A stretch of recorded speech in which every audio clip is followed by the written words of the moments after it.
miracle, it will disappear. A couple weeks later, he's back on the phone with Bob Woodward, not only talking more about how COVID is super serious, but admitting to Woodward explicitly that he likes to play down its seriousness in public. Now it's turning out it's not just old people, Bob, just today and yesterday some startling facts came out. It's not just older young people, to plenty of young people. I wanted to always play it down. I still like playing it down. Yes, sir. Because I don't want to create a panic. I wanted to always play it down. I still like playing it down. That was March. And boy, the president sure did keep on playing it down. You know, not that serious, it's going away. But now we know that in April, he was saying to Bob Woodward, quote, "It's a horrible thing, it's unbelievable, quote, it's so easily transmissible you wouldn't even believe it." While meanwhile, he's going on the attack against efforts to reduce transmission by, among other things, wearing masks. He's deriding that and making fun of people who do that. I mean, try to imagine learning something worse about a way a world leader dealt with coronavirus. This is kind of the worst thing that you could imagine, right? Not being confused, not being too dense to be able to understand the reality of it, but actually getting it and deliberately lying to people not only about how serious it is, but how much they are at risk of getting it. And it's not only the news here, it's also the tape. It's the tape of him admitting it. Oh boy, did I want to play that down. You wouldn't believe how deadly it is. Do you know how easily you can get this thing? It's way worse than that. I mean, as I said earlier, right? This is usually the part in the TV series where the president resigns, but he's not resigning. He's running for re-election on the strength of his record. And the final weeks of this campaign will apparently be, in part, about just how many American lives the president of the United States sacrificed by choosing deliberately to play down a threat that he knew was far, far worse than he let on. On the day that we hit 190,000 dead in the United States because of COVID-19, we just learned from the Washington Post columnist Bob Woodward that the President of the United States has admitted on tape in February he knew about COVID-19 that had passed through the air. He knew how deadly it was. It was much more deadly than the flu. He knew and purposely played it down. Worse, he lied to the American people. He knowingly and willingly lied about the threat it posed to the country for months. He had the information. He knew how dangerous it was. And while this deadly disease ripped through our nation, he failed to do his job on purpose. It was a life and death betrayal of the American people. Experts say that if he had acted just 1 week sooner, 36,000 people would have been saved. If he acted 2 weeks sooner, back in March, 54,000 lives would have been spared in March and April alone. He failed to do his job on purpose, a life and death betrayal of the American people. That is what President Trump's opponent for the presidency has to say about President Trump's actions here. Thousands and thousands and thousands of Americans dead who didn't have to die had the president just said in public what he admits in private he knew. Is that what public health experts think as well? Hold that thought. The small businesses, they feel the vibe of the neighborhood. They're all different in a beautiful way. We have to keep these places alive. We have to keep our communities together. That's how we get through this. I have the power to lower my blood sugar and A1C. Because I can still make my own insulin, and Trulicity activates my body to release it, like it's supposed to. Once weekly Trulicity is for type 2 diabetes. It's not insulin. It starts acting from the first dose, and it lowers risk of heart attack, stroke, or death in people with known heart disease or multiple risk factors. Trulicity isn't for people with type 1 diabetes or diabetic ketoacidosis. Don't take Trulicity if you're allergic to it. You or your family have medullary thyroid cancer or have multiple endocrine neoplasia syndrome type 2. Stop Trulicity and call your doctor right away if you have an allergic reaction, a lump or swelling in your neck, severe stomach pain, changes in vision, or diabetic retinopathy. Serious side effects may include pancreatitis. Taking Trulicity with sulfonylurea or insulin raises low blood sugar risk. Side effects include nausea, diarrhea, vomiting, belly pain, and decreased appetite, which lead to dehydration and may worsen kidney problems. We're committed to helping ensure Trulicity is available and affordable. Learn more at Trulicity.com.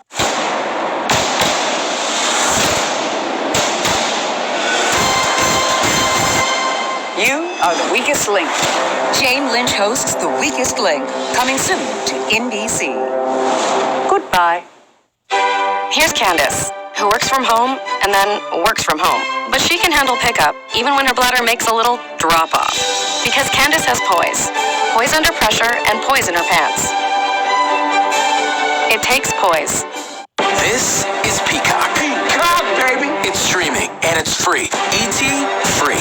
Downton Abbey, we made it free. Get in. Free. And that's why you can't not watch.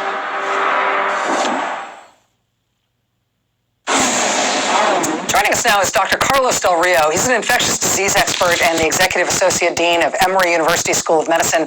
Dr. Del Rio, it's a real honor to have you with us tonight. Thanks for taking some time to be here. Happy to be with you. So this audio tape of the president has been released ahead of Bob Woodward's upcoming book, and we can hear in that tape the president telling Bob Woodward privately at the very beginning of February, you just breathe the air, that's how it's passed, that's a very delicate one, that's a very tricky one, it's more deadly than even your strenuous flu, this is deadly stuff. Then in the middle of March, he admits, I always wanted to play it down.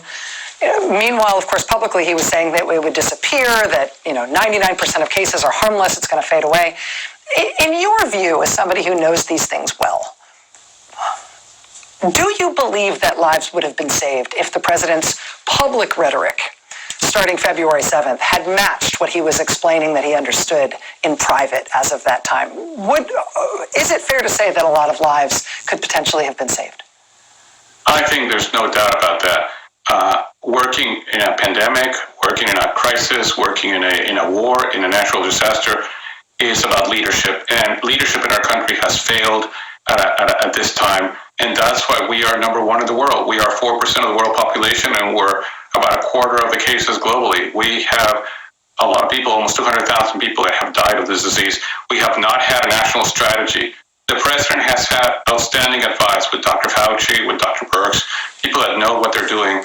He simply chose not to communicate that and has downplayed the crisis. There's not a national strategy, and I think all of us, are paying the consequences. When you hear the president's remarks, and again, keeping in mind the time frame in which he was speaking, early February, mid-March, when he is talking about his own understanding through his briefings that this is a very transmissible virus, that you can get it through breathing, that it is not just the old, it's also younger people who are at risk of these things, that this is much more serious than the flu. When you hear him articulate those things, and again, it's a world away from what he was saying in public, do you believe that he understood privately and was willing to privately articulate what was actually true and known about the virus at that time? It sounds to me like that's much more scientifically sound than the things we've heard him say publicly. I think without doubt there were regular briefings. Dr. Fauci, Dr. Birx were with him regularly. There were briefings of the coronavirus task force. I am sure he heard the information. I am sure he was explained, and he understands the information. What he chose to communicate is a different story, but I have no doubts that the information conveyed to him by the experts was real, and what you're saying is what we all as experts knew back then. And that's why we were in shock when we would hear the president get on the press conference and say something that just didn't make any sense. We were wondering, is he getting the advice he needs? But having spoken to Dr. Birx, having spoken to Dr. Fauci pretty regularly, I can tell you he was getting the advice. Today, Politico.com broke a sort of disturbing story. They got emails from the Department of Health and Human Services that show political appointees without much health expertise, essentially trying to muzzle Dr. Fauci in particular. A Trump administration appointee dictating what Dr. Fauci should say during interviews, telling Dr. Fauci that he should stop recommending that kids should ever wear masks, saying that there should be fewer tests done of people who don't have COVID symptoms, for example. And Dr. Fauci's team has definitely pushed back and said that nobody has been able to tell him what he can and cannot say. But clearly these emails are evidence that there has been an effort to steer even these effective public health leaders that you're describing away from the public health message that they believe the public needs to hear. Does it surprise you to hear about that reporting or to know that that's been happening?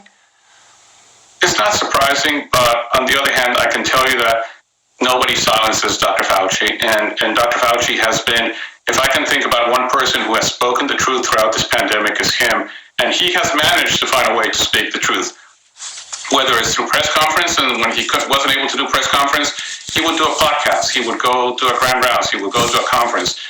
Dr. Fauci is a national hero. He is somebody who has really worked hard and tirelessly in this pandemic at a very difficult time, and he has done all he can, and we all should be very, very proud and happy that we have him in that position, because he could have easily said, I have no time for this, but he's doing what he's doing, and he's continued to push because he believes in science and he believes in public health, and his goal is to save lives and to tell the truth. Dr. Carlos Del Rio, Executive Associate Dean of Emory University School of Medicine. Sir, it's an honor to have you here. Thank you for your time tonight. Delighted to be with you. All right, we'll be right back. Stay with us. The only thing that makes T-Mobile's new offer on iPhone better is the people you share it with. So right now, switch and get 2 new lines of unlimited for only $90 and get 2 iPhone 11s or 2 iPhone 11 Pros on us.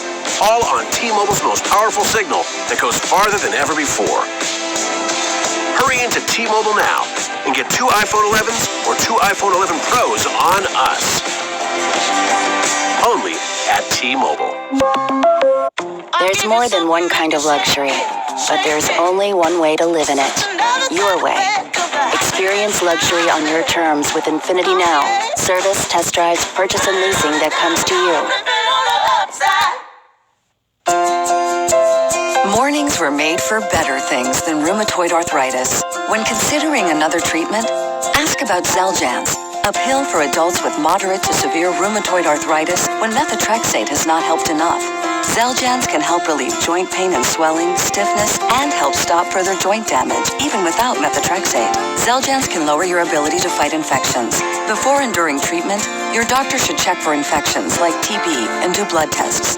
Tell your doctor if you've had hepatitis B or C, have flu-like symptoms, or are prone to infections. Serious, sometimes fatal infections, cancers, including lymphoma, and blood clots have happened. Taking a higher than recommended dose of Xeljanz for RA may increase risk of death. Tears in the stomach or intestines and serious allergic reactions have happened. Don't let another morning go by without asking your doctor about the pill first prescribed for RA more than 7 years ago. Xeljanz. Priceline works with top hotels to save you up to 60%. These are all great. And when you get a big deal, you feel like a big deal.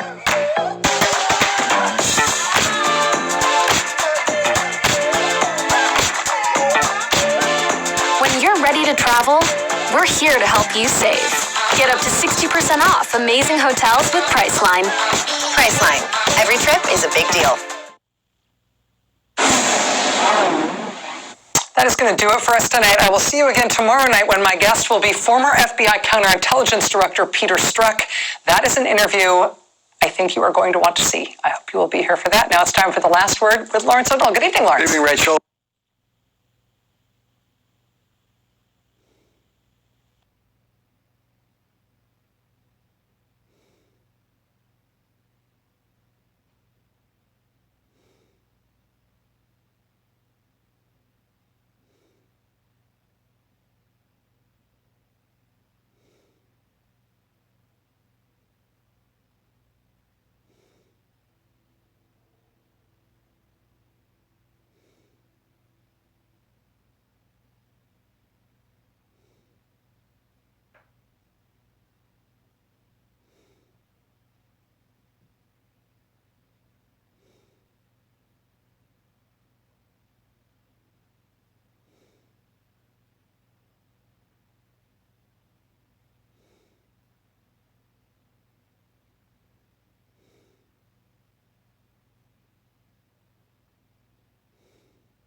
order to try to get Ukraine to help